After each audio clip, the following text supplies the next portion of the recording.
أشهد أن لا إله إلا الله وحده لا شريك له وأشهد أن محمدا عبده ورسوله لا نبي بعده وأما بعد فيا عباد الله أوصي نفسي وإياكم بتقوى الله فقد فاز المتقون ولا تموتن إلا وأنتم مسلمون. Jemaah sholat subuh Masjid At-Taqwa, insyaallah selalu diberikan anugerah terindah, selalu diberikan nikmat oleh Allah Subhanahu wa taala, nikmat kesehatan, alhamdulillah, nikmat keimanan, alhamdulillah, dan pastinya nikmat istiqomah, alhamdulillah.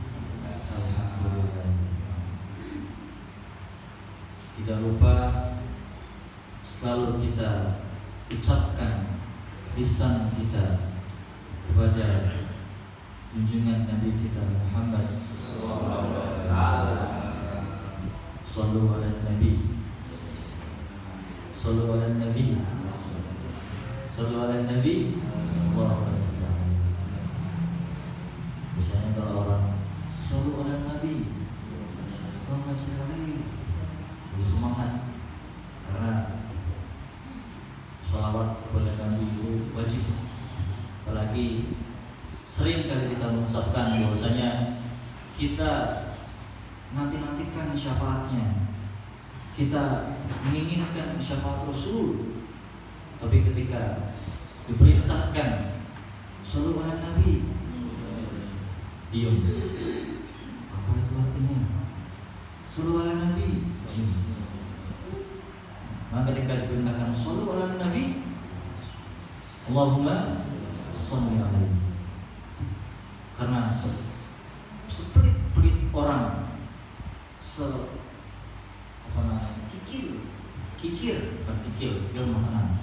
kikir orang, yaitu orang-orang yang bukan orang-orang yang tidak mau bersedekah. Sepelit-pelit orang bukan orang yang tidak mau membantu orang lain. Memang itu pelit.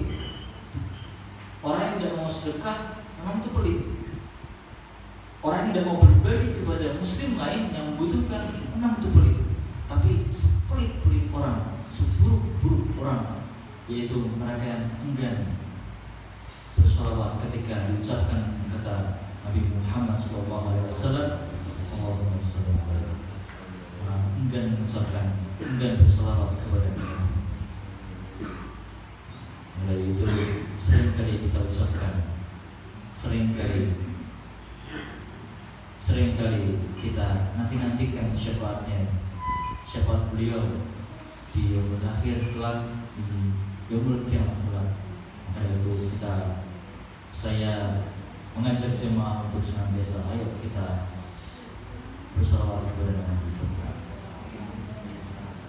Jemaah rahimahullah,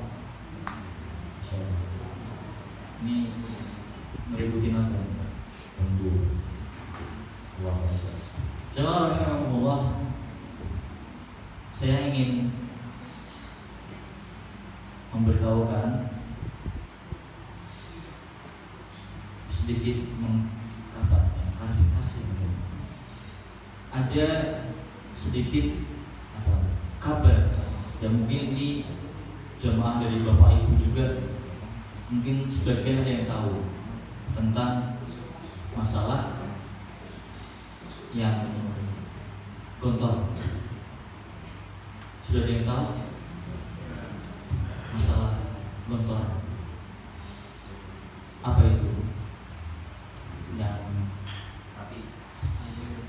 santri gontor meninggal dunia. Namanya siapa Ustaz? Ibu Ustaz? Di kelas kita, kelas 5I, kalau nggak salah namanya siapa ya?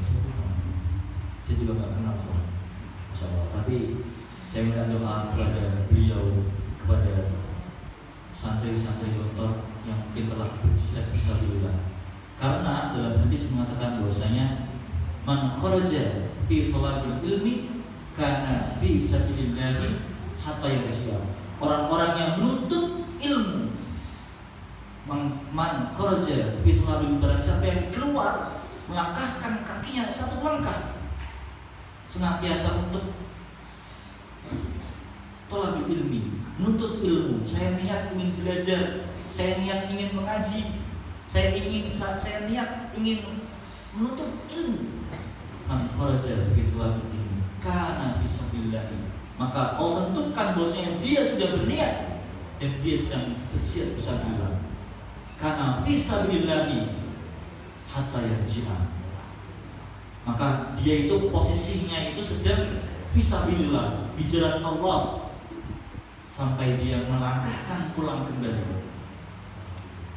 Allahu Akbar. Insyaallah para santri-santri, para anak-anak kita, para teman-teman kita yang melangkahkan kakinya senantiasa untuk beribadah, senantiasa untuk menuntut ilmu, insyaallah kita semua termaksud jemaah ketika sudah niat, saya ingin kajian subuh hari ini, saya ingin sholat subuh, ingin mendengarkan kajian walaupun hanya satu hadis, insyaallah kita semua dalam naungan Allah, dan insyaallah kita semua dalam fisabilillah.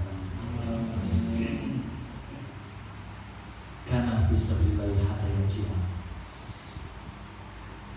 Kembali lagi dalam kasus kotor, saya ingin jamaah at-taqwa ini kita mengirimkan Al-Fatihah untuk saudara kita yang terkena kasus ini. Lahumul Al-Fatihah.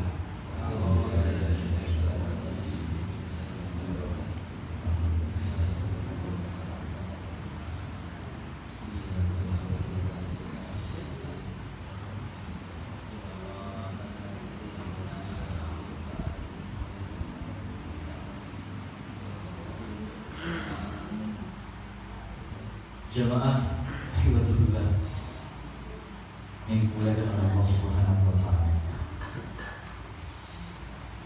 ketika kita semua mendengar kasus ini, silakan Ibu ngomong.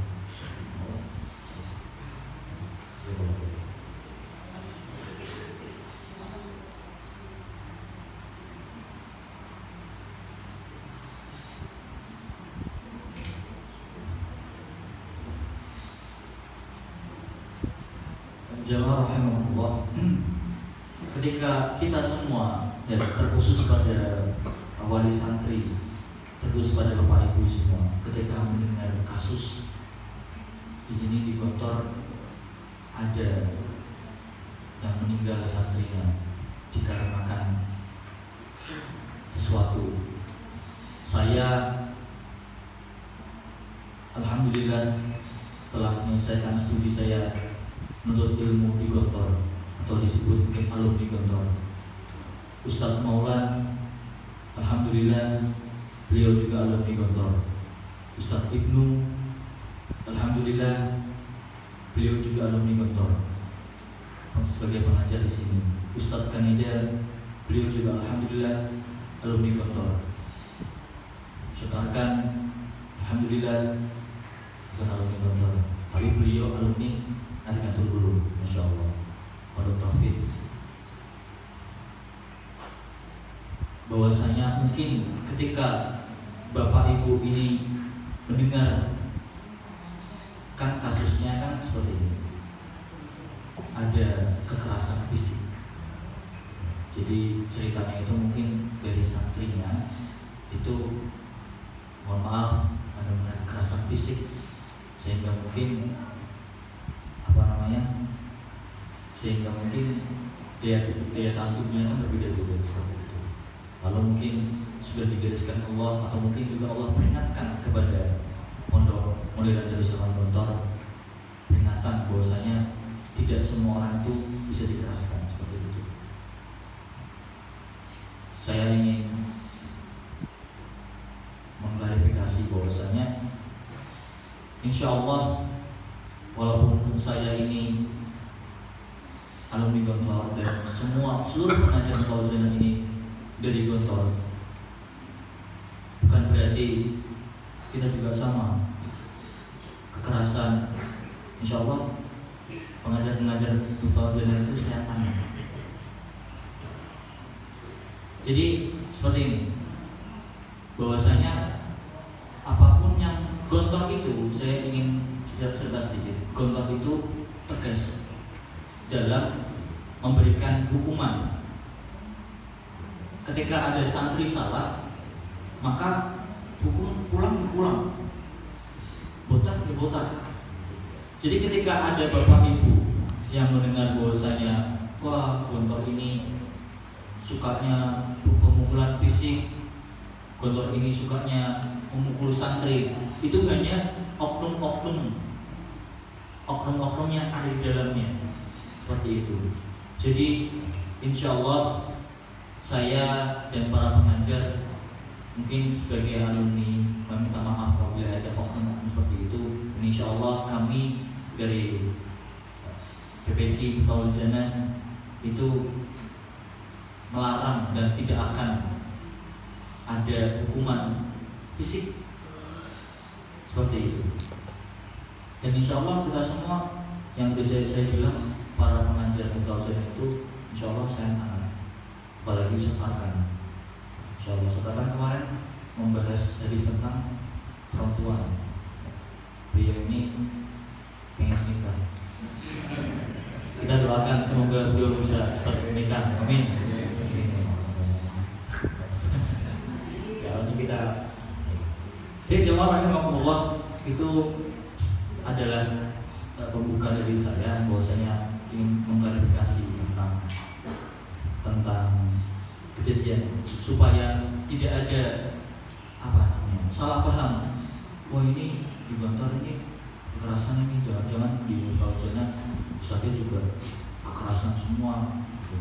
Maka insya Allah saya ingatkan lagi, insya Allah tidak akan pernah ada lagi kekerasan dalam masalah hukuman seperti itu. Tapi juga santrinya pun juga jangan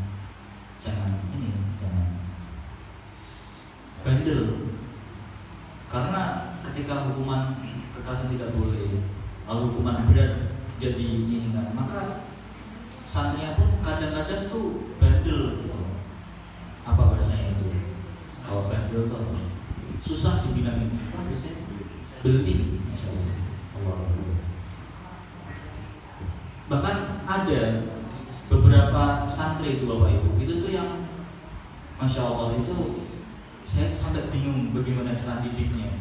Didik keras nggak bisa, dengan kata-kata lembutnya itu masih masih cengat-cengir ya apa gitu. Lalu kita harus didik dengan cara apa lagi seperti itu. Maka saya tekankan insya Allah nanti hubungannya berat untuk orang-orang santri-santri yang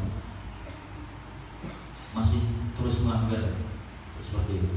Ketika sudah dari atasan keluarkan seperti itu. Jamaah rahimahullah, mengenai tentang kelembutan,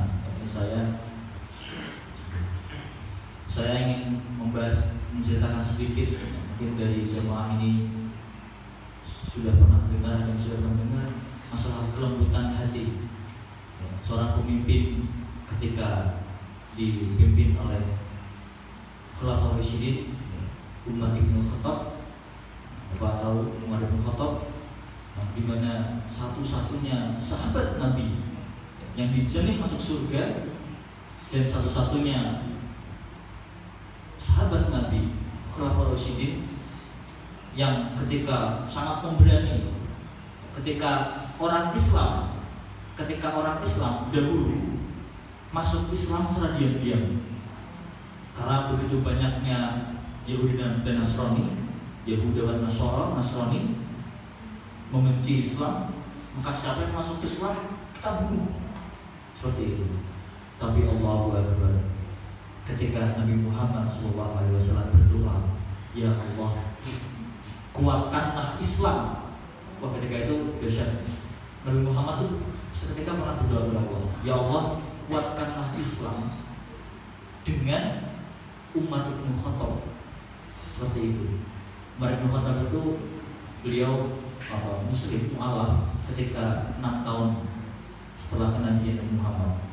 Jadi ketika Nabi Muhammad itu berdoa pada Allah, ya Allah kuatkanlah Islam dengan Umar bin Khattab, dengan Umar bin Khattab. Maka Allah kabulkan yang tadi Umar bin Khattab itu sering membunuh anak perempuan, yang perlu pintu, sering membunuh anak perempuan, sering kasar dengan perempuan dan sangat membenci Islam. Allahu Akbar. Ketika dibacakan surat Toha, lembut hatinya seketika. Lalu apa yang dilakukan Umar bin Khattab? Langsung berdiri di depan Ka'bah di Jabal Qubais dan mengatakan asyhadu an la ilaha illallah wa asyhadu anna Muhammadar Rasulullah. Beliau menyatakan Islam terang-terangan, satu-satunya sahabat Nabi yang menyatakan Islam dengan terang-terangan ketika itu.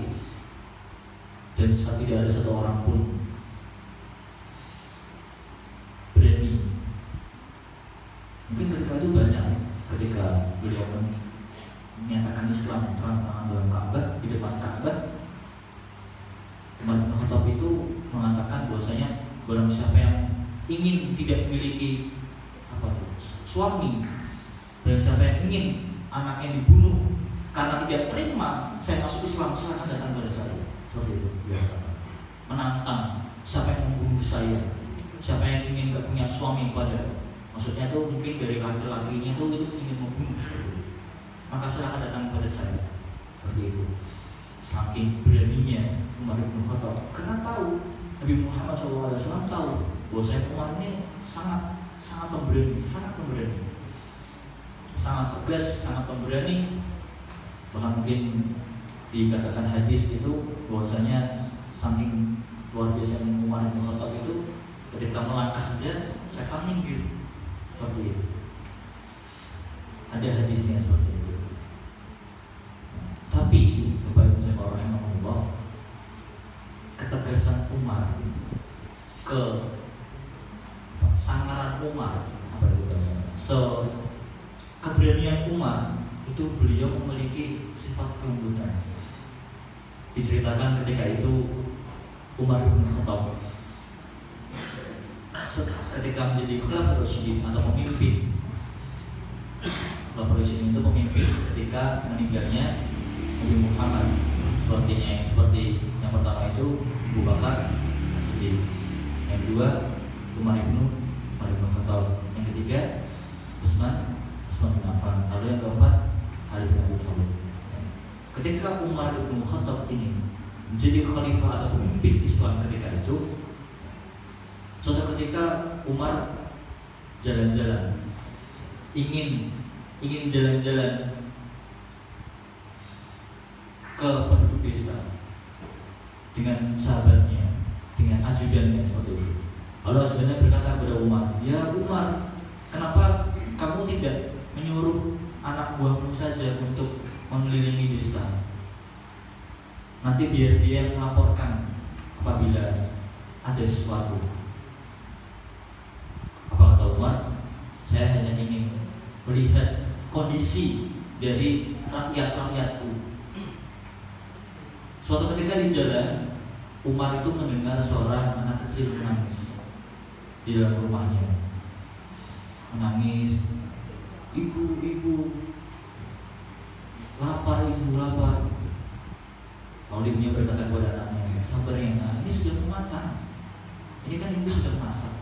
Ketika ibu sedang masak sesuatu di panci, ini ibu sedang masak. Sabar ya, kamu sembari menunggu, kamu tidur dulu aja. Tapi benar ya ibu sudah matang ya. Kamu tunggu saja di kamar. Sambil tunggu di kamar, ibunya mengelus-ngelus kepalanya, lalu tertidur anaknya. Ketika Umar mendengar suara itu, datanglah Umar ke rumah itu, mengetok, Assalamualaikum, sama dengan ajudannya. Lalu Umar ajudannya berkata, maaf ibu, bolehkah kami bertamu sebentar? Kami kedinginan, seperti itu. Lalu ibunya, oh silakan dia masuk. Tapi mohon maaf, saya sedang sibuk. Oh iya, kita hanya kedinginan, hanya berteduh sebentar seperti itu. Lalu ketika sudah, lalu datang ketika ibunya ke dapur, lalu datang, mohon maaf ibu, tadi saya mendengar sepertinya ada anak menangis. Kenapa seperti itu? Lalu ibunya berkata, anak saya sedang kelaparan dan saya itu tidak akan bisa memberikan makanan gitu. Lalu si Umar dan ajudannya berkata, loh bukannya ibu sedang memasak, kenapa tidak memberikan makanan itu kepada anaknya? Saya tidak akan bisa memberikan makanan ini kepada anak saya. Lalu Umar pun bertanya, bolehkah saya buka makanan ini yang sedang dimasak?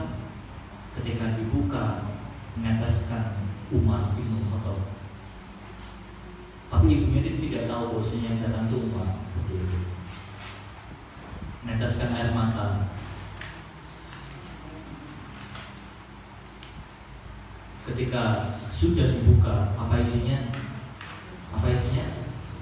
Batu yang sedang dimasak. Saya tahu semua. Batu yang sedang dimasak. Lalu ibunya itu langsung marah kepada Umar. Maksudnya bukan marah, ngedumel bahasanya seperti itu. Ini semua gara-gara Umar.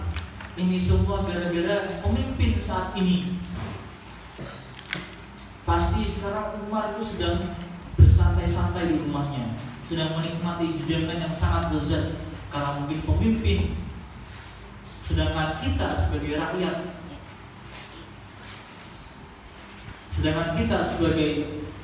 rakyat miskin hanya bisa seperti ini. Marah-marah ibunya kepada ajudannya.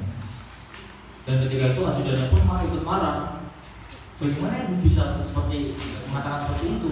Ketika ingin memberitahu bahwa yang di depannya adalah Umar pun mencegat, melerai, sudah. Lalu Umar pun izin kepada ibunya untuk meninggalkan rumahnya. Kita mohon pamit karena mungkin situasinya sudah tidak kondusif. Ibunya sudah menangis. Lalu Umar pun meninggalkan. Sembari dia meninggalkan di tengah jalan, dia menangis kepada Allah Subhanahu wa Ta'ala. Menangis Umar.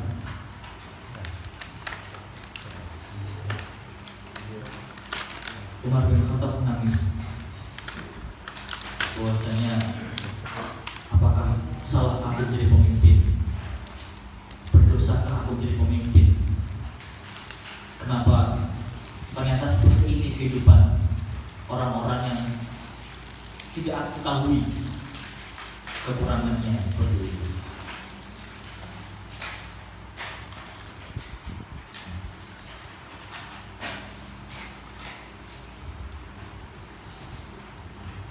Lalu dengan kelembutan hati seorang Umar bin Khattab, dia langsung mengambil makanan dari rumahnya.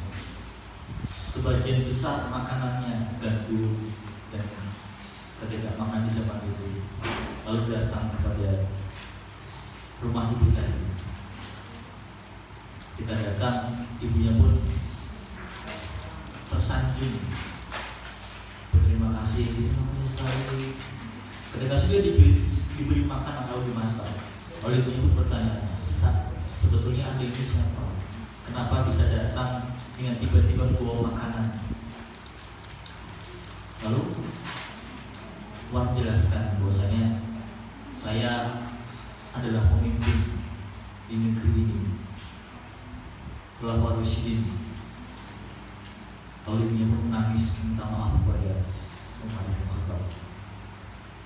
Jamaah rahimahullah, yang bisa kita petik dari kisah ini adalah orang tegas, orang boleh tegas, orang boleh berani, orang boleh apa bahasanya itu, gagah, tegas dengan pendiriannya, dengan sesuatu yang dia sampaikan, yang dia tegakkan. Tapi setiap orang itu punya kelembutan untuk menjadikan setiap kelembutan